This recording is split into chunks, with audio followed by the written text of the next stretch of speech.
예, 여러분 반갑습니다. 3월 명랑 책방에 오신 여러분 환영합니다. 예, 3월은 또 새로운 책으로 여러분을 만나게 되는데요. 먼저 오늘 함께 출연하게 될 출연진을 각자 알아서 자기가 소개하는 걸로 시작하겠습니다.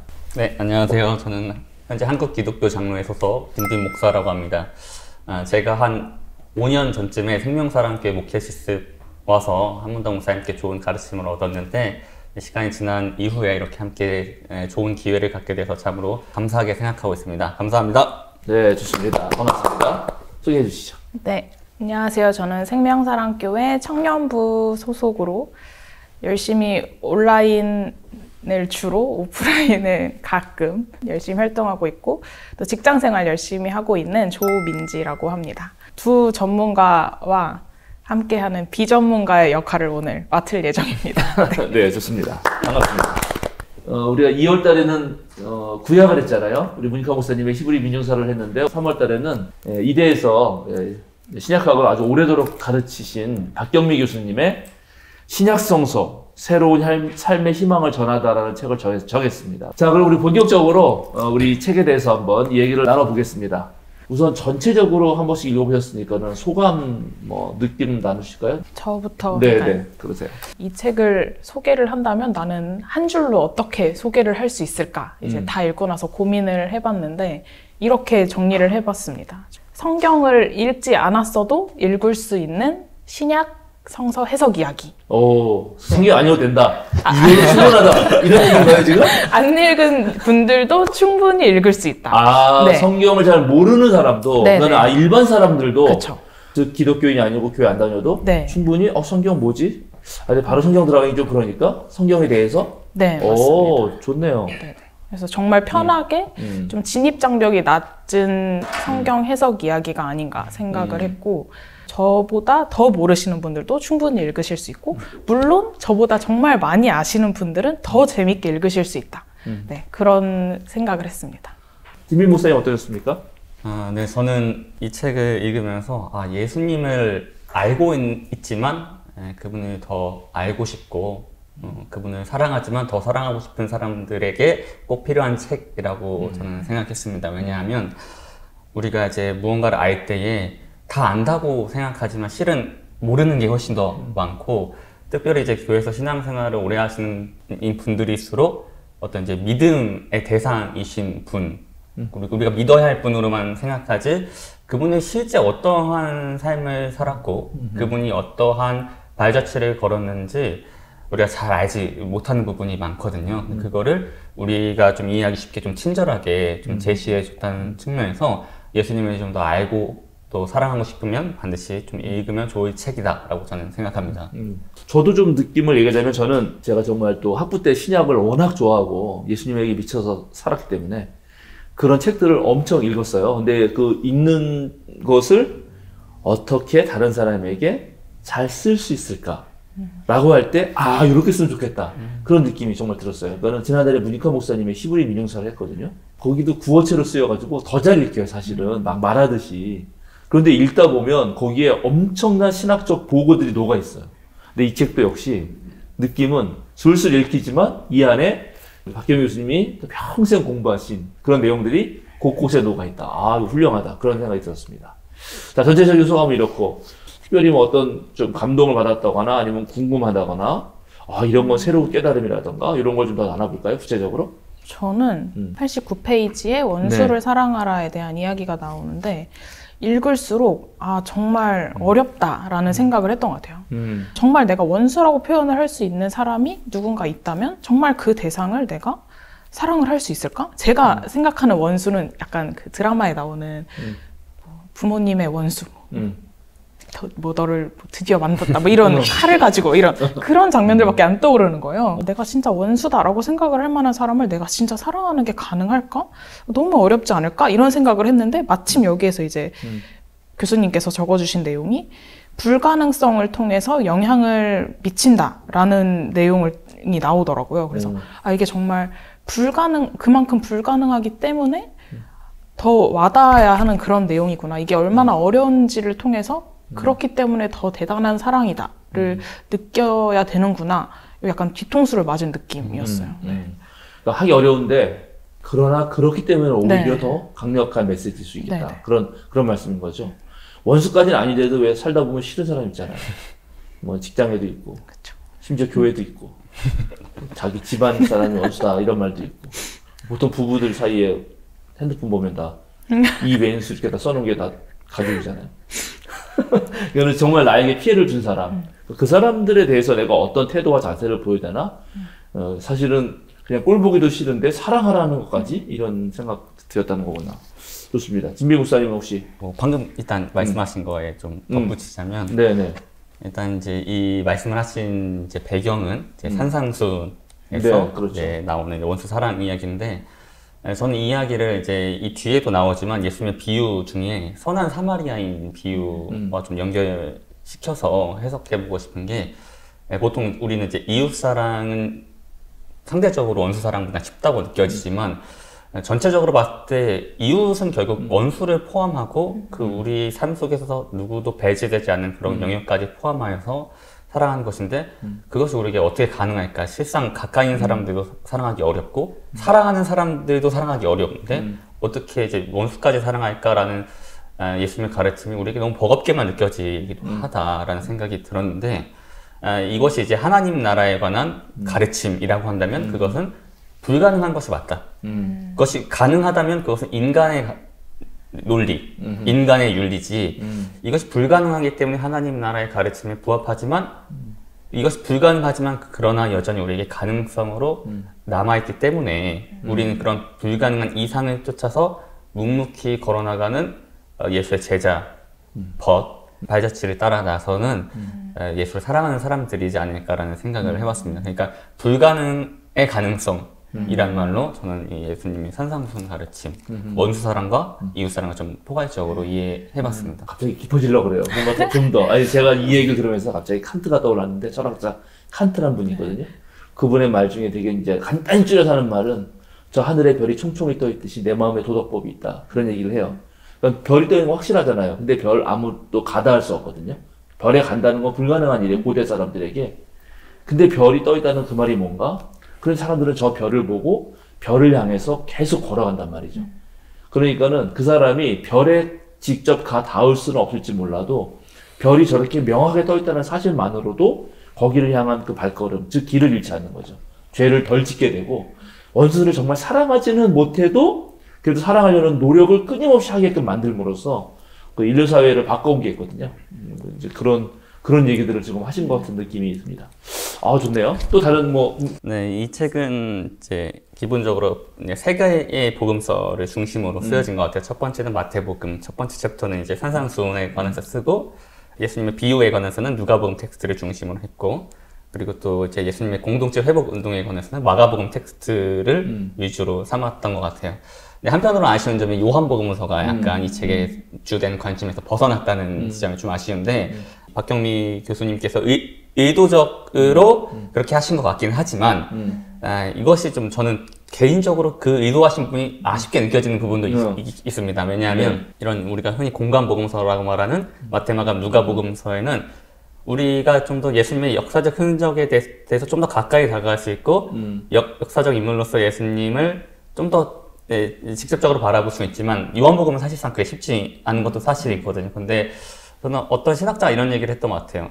결국 우리가 역사적 예수님을 말하는 것은 결국 신앙의 그리스도로 나아가기 위한 발판이고 하나의 도약 지점이다. 우리의 문제는 역사적인 예수님에 대해서는 별로 관심이 없는 것도 문제고 다른 한편으로는 역사적인 예수님을 종착지로 삼는 것도 역시도 문제다. 그래서 우리는 우리의 믿음을 가지고 실제 이분의 삶을 조회해서 다시 이분을 향한 믿음을 가질 때에 우리의 신앙은 좀 더 변증법적으로 또 완성을 향해 물론 이제 불완전의 영역이 남아있지만 그런 이제 완성을 향해 좀 더 나아갈 수 있지 않을까라는 생각을 좀 해봤습니다.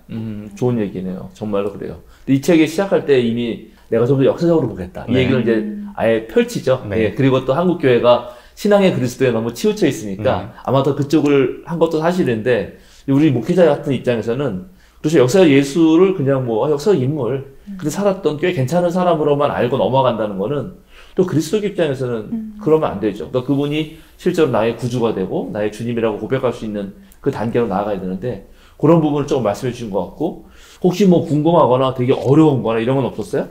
전체적인 감상을 조금 더 말씀을 드리고 네. 넘어가도 될까요? 네. 사실 이 책이 아까 처음에 말씀드린 것처럼 굉장히 쉽게 읽을 수 있다라고 말씀을 드렸던 배경이 성경을 읽으면서 물론 이 성경 이야기가 가난한 사람들, 약자에 대한 이야기라는 거를 알고 오케이 이제 읽어보자 하고 읽기 시작하면 분명히 알았는데 읽는 동안 그걸 약간 잊고 읽게 됐던 것 같아요. 그래서 그건 그거고 성경은 성경이고 약간 따로 놀았던 것 같은데 그걸 약간 중심에 두시고 계속 성경 이야기를 설명을 해주시니까 아 맞다 성경은 진짜 이런 거였지 예수님은 이런 가르침을 주시는 분이었지를 계속 생각하면서 읽게 됐던 것 같고 또 이 특성을 파악하면서 정말 문학적으로 읽으니까 좀 더 비유적인 부분들이 더 잘 와닿았던 것 같고 그런 점에서 되게 읽기 쉬웠던 것 같다 이런 말씀을 드렸고요. 아까 궁금한 거가 있었는데 네. 좀 소소한 거기는 한데 민지 씨가 궁금한 게 더 궁금해요. 22페이지에 네. 세금에 대한 이야기가 나와요. 좋아요. 얘기해 주세요. 세금을 부과하는 게 처음에 헤롯 가문에게 내다가 나중에 황제에게 직접 내기 시작하면서 유대인들에게 황제에게 직접 세금을 내는 것은 황제를 주로 승인하는 것과 다름이 없었다.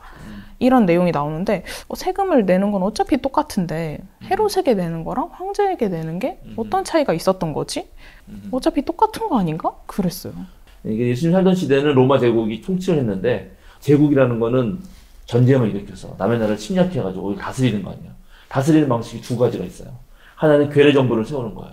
그래서 그 사람을 통해서 세금을 걷어들이는 간접적인 방식이 있고 자기가 직접 통치해요. 총독을 파견하는 거지. 거기에 다른 괴뢰 정부를 세우지 않고. 근데 이제 예수님 당시에 그 전에는 헤롯 대왕이라고 더 그레이트 헤롯이라고 하는 왕이 전체를 다 다스렸거든요. 그 사람이 아주 악랄하게 이 로마의 눈치 잘 보이려고 좀 악랄하게 했어요. 죽고 나서 엄청나게 막 반란도 일어나고 주전 4년에 죽었는데 그 아들들이 땅을 나눠받아요. 그래서 예수님 살던 갈릴리 쪽에는 헤롯 안티파스가 그 옆쪽으로 데카폴리스 지역의 그 위쪽 헤롯 필리포스라고 하는 또 아들이 그리고 이쪽 유다와 예루살렘 쪽은 거기 예루살렘이 하나님 성전이 있는 곳인데 거기는 헤롯 아르켈라오라고 하는 사람이 물려봤거든요. 근데 이름이 워낙 무능한 거야. 그러니까 로마가 보기에 전혀 왕으로서 못해먹는 거지. 걔를 소환하고 거기에 직접 총독을 파견하거든. 그래도 이제 유대인들이 예루살렘에서 그 성전세를 헤롯 아르켈라오에게 바치는 거는 같은 유대인이니까 하나님 생각하는데 로마가 직접 와서 우리가 관리하겠다고 하는 순간 이제 문제가 생기는 거죠. 그 헤롯 왕을 이제 신이라고 그 고대 사회에서는 인식을 하지 않는다면 그 로마 황제는 현현한 신이다라는 점에서 약간의 그 차이가 있지 않을까. 유대 전통은 하나님만 왕이시고 네. 나머지는 하나님 밑에 있는 그냥 하나님의 어떤 뭐 신하 같은 건데 로마는 로마 황제 숭배, 로마 황제를 거대 제국을 다스리기 위해서 신격화한 지위까지 올리거든. 원래는 죽은 다음에 신이 된다 이렇게 얘기했는데 그게 나중에는 이제 살아있는 자도 신이 된다는 식으로 바뀌어요.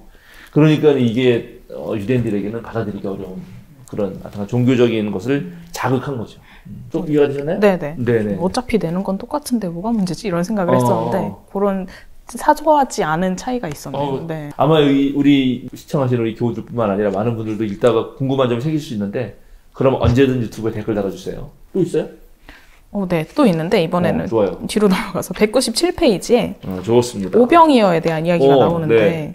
여기에서 이 책에서는 빵에 대한 이야기는 다뤄주셨는데 물고기에 대한 언급은 없다라고 해주신 이후에 물고기에 대한 설명을 안 해주시더라고요. 그래서 굉장히 궁금해졌습니다. 그래서 물고기는 무슨 의미인가? 너무 큰 이야기인가요? 아니 나도 몰라요. 김희 목사님 알아요? 물고기는 무슨 의미입니까? 저도 이제 물고기는 잘 알지 못하지만 제가 그냥 사견을 빌리자면 빵은 이제 땅에서 산이고 물고기는 바다에서 나는 이게 주식을 의미하는 것 같은데 아마 이제 이 물고기를 다루지 않은 이유는 무엇이냐면 그 최후의 만찬과 이 오병이어 사건을 연결시키려는 이제 박정민 교수님의 의도이지 않을까 싶어요. 좋네요. 그 빵과 물고기에서 물고기는 바다의 주식. 그거는 참 의미가 있는 것 같네요. 내가 오늘 지미 목사님한테 잘 배웠어요. 좋아요. 훌륭합니다.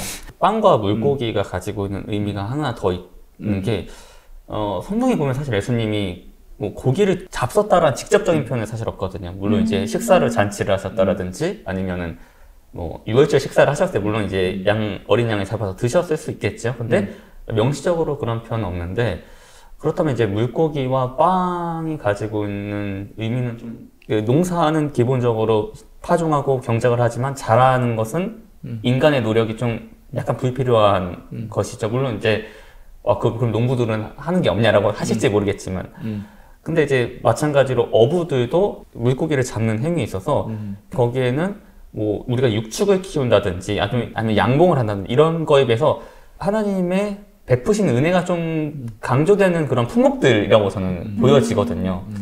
농산물을 수확한다는 것, 그리고 물고기를 잡는다는 것. 왜냐면 요즘은 양식장이 활발히 되어 있지만 옛날에는 그냥 바다만 있고 그물만 던지면 잡히는 거니까 여기에 대해서 굳이 왜 어떤 뭐 육고기를 하지 않으시고 생선, 바다나 또 땅에서 나는 밀로 만든 빵, 이렇게 성경이 얘기하는 것도 어떤 그런 의미가 있지 않을까 한번 생각해 봤습니다. 민지 씨 덕분에 제가 좀 더 연구를 해볼 필요가 있다는 생각이 들었어요. 이제 오병이어 얘기를 좀 더 그냥 해보자면, 빵과 물고기는 당연히 당시 이제 갈릴리 지역의 주식이죠. 주식이니까 그것은 그 갈릴리 사람들이 일반적으로 먹는 음식을 말하는 게 분명합니다. 그리고 갈릴리는 땅이 비옥해요. 땅이 비옥하고 그 갈릴리 호수가 너무 좋기 때문에 누가 뺏어가지만 않으면 거기는 살기 좋은 곳이에요, 사실은. 그런데 실제로 이제 뺏어간 거고, 그 삼중 착취가 일어난 거거든요. 헤롯 대왕이라든가, 그다음에 예루살렘 기득권 성전 종교 기득권 세력과 로마까지. 그러니까 평소에 뭐 옛날에서 한 100을 지으면은 예루살렘 성전에 한 11주 정도만 바치면 되는데 괴뢰 정부가 들어오고 로마가 하면서 평소에 4, 50을 바치고 심할 때는 6, 70을 바쳐야 됐어요. 그러니까 이제 그런 상황에서 갈릴리의 농부이자 어부들, 그러니까 물고기를 잡아먹고 농사를 짓는 그 사람들이 대체적으로 다 피폐해집니다. 그러니까 이제 그런 상황까지 간 거고, 그런 사람들의 열망이 그 세례 요한이라고 하는 제야 지도자에게 이 사람은 우리를 좀 더 괜찮게 해주지 않을까? 이런 폭력적인 착취에서 구해주지 않을까 했는데 죽어버린 거죠. 그러니까 사람들은 갈 바를 잃고 들에서 예수님한테 또 기대하면서 갔는데 먹을 게 없고, 완전 그런 상황을 얘기해주고 있고, 근데 이제 그런 상황에서 문제를 풀어가는 방식이라는 게, 물론 예수님이 기적을 일으켰지만 거기서 보면 가진 것을 가지고 나누어라고 하고, 제자들은 사 먹게 할까요? 각자 도생해서 각자 사 먹게 할까요? 하는 개인주의적 자본주의적 방식을 택하고, 예수님은 아니라 모여 앉아라, 있는 것을 나눠줘라, 이렇게 합니다. 그런 공동체 식사 의미가 있었던 것이고, 그것을 아까 말한 선반찬으로 연결되고 그런 상징이라고도 보는 거죠. 오병이어 기적은 이제 그런 데서 상당히 의미가 있는데, 물고기, 왜 물고기를 더 뜻이 있을까? 요건 한번 연구를 해보겠습니다. 저희가 그런 질문을 잘 안 하잖아요. 왜 물고기인가? 근데 이런 질문이 성경을 읽을 때 굉장히 중요한 질문이라고 생각해요. 네. 그래서 좀 저도 신학교 다닐 때 선생님께서 하셨던 말씀 중에 하나가, 성경을 꼼꼼하게 읽어라.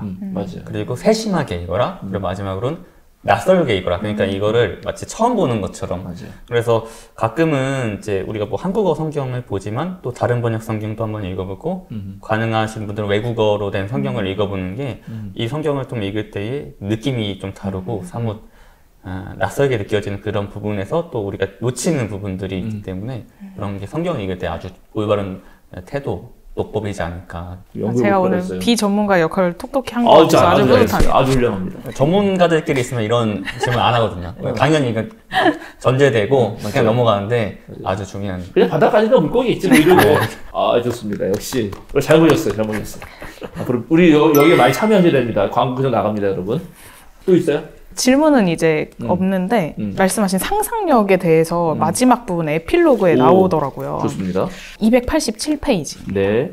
이제 우리는 성장신화라는 환상과 우상을 깨고 좋은 삶과 진정한 행복이 무엇인지 생각해야 합니다. 그것이 믿음이고 세속적인 언어로 바꿔 말하면 상상력입니다. 믿음은 결국 상상력이구나 했을 때, 그렇지. 네, 이게 저는 계속 생각이 났던 구절이었어요. 어떻게 보면 당연한 건데, 적어도 성경을 읽을 때는 그저 믿는 것, 상상할 수 없는 것, 그냥 쓰인 대로 내가 믿으면 되는 것, 이런 생각이었거든요. 이 명랑책방 1강에서도 그런 문자 그대로 읽으면 안 된다, 이런 이야기가 계속 나왔었는데, 저도 계속 그런 식으로 읽어왔다 보니까 성경은 그냥 그저 받아들이면 되지 했는데, 이거를 문학적으로 생각하고 상상해내고, 방금 말씀하신 것처럼 이 물고기는 어종이 무엇일까? 왜 물고기는 얘기가 안 돼 있을까? 이런 상상을 하면서 읽지 않았었다 보니까 내가 상상을 더 잘하면 할수록 더 믿게 되겠구나라는 좀 가르침을 받았던 것 같아요. 네. 좋네요. 이민 목사님 또 한마디 해주세요. 이 평신도의 아주 진솔한 신앙 고백인데. 저는 이제 우리가 여기서 말한 환상과 좀 기대를 좀 구분했으면 좋겠습니다. 우리는 막연하게 또 뭐 더 잘 될 것이란, 더 잘 살 것이란 이런 환상을 품고 살아가지만 정작 우리에게 필요한 것은 우리가 어떻게 더 나은 삶을 살 것인가에 대한 기대, 나에 대한 환상이 아니라 우리가 함께 어떻게 걸어갈 수 있을 것인가라는 기대가 신앙인들의 언어가 되어야 된다고 생각하고 그것이 우리의 믿음의 근간이 되어야 한다고 생각하며 또 예수님께서도 말씀하시고 그렇게 사셨고 우리에게 알려주신 바가 우리가 어떻게 기대할 것인가에 대한 희망의 메시지를 주시는 것이지 않을까라는 생각을 해봤습니다. 상상력이라는 말을 다른 말로, 그러면 이제 아까 믿음은 그냥 주어진 거 믿으면 되지, 새로운 상상력이란 말이야? 이렇게 할 때 사실 많은 교회에서 그동안 믿음은 너무나 확실성을 주고 안정되고 정답을 주고 삶에 문제가 생겼을 때 해결책을 주는 방식으로만 얘기됐어요. 그런데 원래 그리스도교 신앙이 말하는 믿음이라고 하는 것은 새로운 것을 향한 모험이거든요. 새로운 것을 향해 나가려면 또 그리고 있지 않은 것에 대해서 도전을 해보려면 거기에 가장 필요한 게 사실은 상상력이죠. 그런데 그렇게 새롭게 모험을 하고 도전을 하면 불안이 찾아오잖아요. 걱정이 되고. 근데 그것을 견뎌내는 힘이 진짜 믿음이다. 막연한 환상이 아니라 아까 말한 대로 어떤 기대를 가지고 새로운 도전을 하려고 하는 것, 거기에 오히려 밑바탕에 믿음이 있어야 된다는 말씀을 좀 드리고 싶네요. 좋습니다. 이제 벌써 우리 시간이 어느덧 많이 흘렀어요. 그래가지고 마지막으로 더 이제 한두 마디 더 우리 해야 되는데 하실 거 있나요? 제가 되게 좋았던 부분 좋았다고 얘기해 주세요. 마지막으로 얘기를 좋습니다. 하고 싶습니다. 141페이지의 누룩에 대한 이야기에서 생각이 났던 건데요. 어떤 방식으로든 하나님은 사회의 더러운 누룩인 그들 편에 계시다고 했습니다. 삶의 희망은 그런 방식으로 솟아날 수 있었습니다. 그리고 여기뿐만 아니고 다른 부분에서도 이야기가 나왔었는데 행복해지려면 나는 이것도 있어야 되고 이거를 해야 되고 이런 식으로 행복을 어떤 미래에 하늘에 떠있는 추상적인 존재, 내가 쫓아가야 하는 존재라고만 생각을 하고 계속 그걸 향해서 가기만 했던 것 같아요. 근데 결국 나는 그저 내가 누룩인 그 자체로 예수님께서 사랑해 주시고 그 자체로도 나는 이미 행복하고 내가 이거를 할 수 있고 이거를 꿈꿀 수 있다라는 그 자체만으로도 지금 이 순간이 그냥 행복인 거구나. 행복이 그냥 그대로 있는 거구나. 쫓아야 되는 존재가 아니구나. 우리 자체로 충분히 사랑받을 수 있구나. 이런 생각을 했습니다. 네. 똑같은 감동을 예수님이 그 얘기했을 때 당시 청중들도 받았을 거예요. 왜냐하면 하나님 나라는 이런 거다. 어느 여자가 밀 4마리나 되는 거에 누룩 넣는데 그게 부풀어서 엄청 커졌다 이렇게 얘기한 거예요. 일단 누룩도 안 좋은 거거든. 하나님 나라가 여자라고? 다 남자 주는 세상이거든. 근데 그게 4말은 엄청 많은 양이에요. 그러니까 이 사람들이 충격에 충격을 받으면서 주눅 들었던 사람들, 여자, 누룩같이 엮였던 사람들, 그 사람 숨지고 있다가 예수님 그 말 따져주시면 완전히 끝내주죠.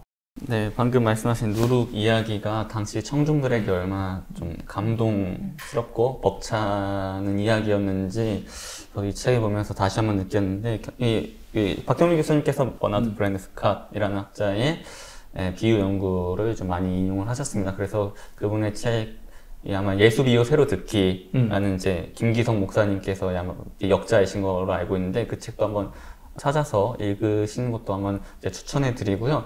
그리고 누룩 이야기랑 사실 연결되는 비유가 하나 더 있죠. 겨자씨가 있는데 원래 마가복음에서는 겨자씨만 있고 마태와 누가복음에서는 이 두 가지 비유가 붙어 있는 것을 보아하니 누룩도 부정하고 보잘것없고 더럽다고 여겨지는 것 이런 뉘앙스라면 겨자씨도 사실 이제 정원을 더럽히는 사람들이 뽑아버려야 하는 그런 잡초에 가까웠는데 예수님께서 누룩과 겨자씨를 빗대어서 하나님 나라를 이야기하셨을 때 내 인생이 누룩과도 같고 내 인생이 부정당하고 내 인생이 겨자씨 같고 내 인생이 볼품없다고 느껴졌을 때 예수님께서 이런 비유를 하셨을 때 그 가슴이 벅차오르고 희망을 품었던 그 사람들의 그 현장을 한번 상상해 보는 것도 참 좋겠다. 그래서 이 두 가지 뷰가 갖고 있는 것 중에 주목하고 싶은 몇 가지는, 첫째로는 이 두 가지는 모두 부정적인 것을 상징한다. 두 번째는 이것은 작은 거지만 뭔가를 크게 만든다. 맞아요. 세 번째로는 그러나 그것은 우리가 모르는 사이에 그렇게 된다. 나무가 그렇게 우리가 알게 모르게 자라고 누르기 밀가루를 부풀리는 것도 반죽해보신 분들 알겠지만 냉장고에 넣으면 갑자기 부풀어 올라있잖아요. 하나님 그렇게 하신다. 라는 이제 희망을 사람들의 가슴속에 심어주신 것이지 않을까. 네, 저는 그렇게 생각합니다. 아, 역시 훌륭합니다. 요즘에는 얼마나 좋냐면 와플 그 생지를 팔잖아요. 맞아요. 그거 시켜가지고 꺼내가지고 냉장고에 넣으면 진짜 요만한데 이렇게 커져 있어. 그래가지고 와플 기계에 딱 찍어 먹으면 엄청 맛있어요. 그냥 맛있게 드신 이야기를 하신 것 같아요. 그렇습니다. 자, 좋습니다. 이제 좀 마무리할 때가 됐는데요. 이 박기문 선생님이 쓰신 이 책에 그 상당히 많은 학자들이 들어가 있지만, 더불어서 우리 혹시 신학하시는 분들이나 신학생들 계시면 반드시 읽어야 될 책은 하나가 있는데, 이 리차드 호슬리의 박기문 선생님이 직접 번역했습니다. 갈릴리 예수와 랍비들의 사회적 맥락이라고 하는 책이에요. 이거 엄청 훌륭한 책을 좋은 책입니다. 안타깝게 절판이 됐어요. 도서관에서 반드시 빌려서 이 책을 보시고요. 또 박기문 선생님이 아까도 말했는데 문학적이라고 우리 민지 씨가 느낀 거는 필력이 되게 좋으세요. 그래서 이제 그 녹색평론이라고 하는 잡지에 다양한 이 신학적 에세이를 쓰셨는데 그걸 모아서 마몬의 시대 생명의 논리라는 책도 내셨습니다. 이런 책도 우리 기독교 신앙인들이 그냥 편하게 에세이집이기 때문에 아주 재밌게 읽을 책들이에요. 이런 책들 좀 소개해드리고 싶습니다. 자, 이제 이렇게 해서 오늘 3월 우리 명랑청을 마시려고 하는데요. 마지막으로 참여한 소감 한마디씩 하실까요? 이 책을 읽으면서 약간 부러웠어요. 저는 되게 이분은 성경 읽으면서 재밌으셨겠다. 아는 만큼 보인다고 하잖아요. 그래서 역시 아는 만큼 보이는 건 되게 재밌는 거겠구나. 그래서 좀 부러웠고, 그래서 두 분이 말씀하실 때도 이렇게 생각을 할 수 있구나 이러면서 저는 계속 막 이러면서 또 오늘 들었는데 저도 이제 재밌게 읽을 수 있는 그런 사람이 되었으면 좋겠다. 이런 좀 희망을 품으면서. 네. 좋습니다. 김민 목사님? 네, 저도 이렇게 불러주셔서 대단히 감사드리고요. 집에서 놀고 있는데 덕분에 즐거운 시간을 보냈던 것 같습니다.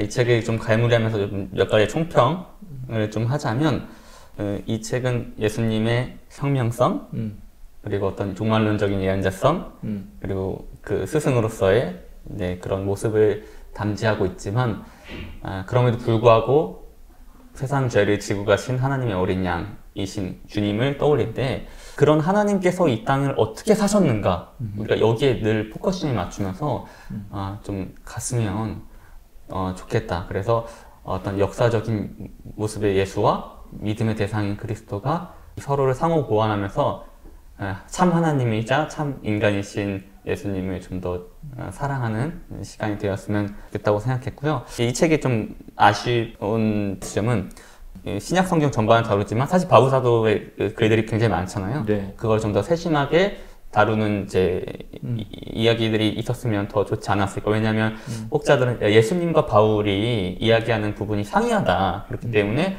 예수는 이런 얘기했지만 바울은 이런 얘기했기 때문에 바울 사도를 폄하하거나 공격하는 분들이 많은 것으로 자기가 알고 있는데 거기에 대한 좀 오해를 좀 불식시키는 그런 이야기를 좀 더 했으면 좋지 않을까라는 생각도 있고요.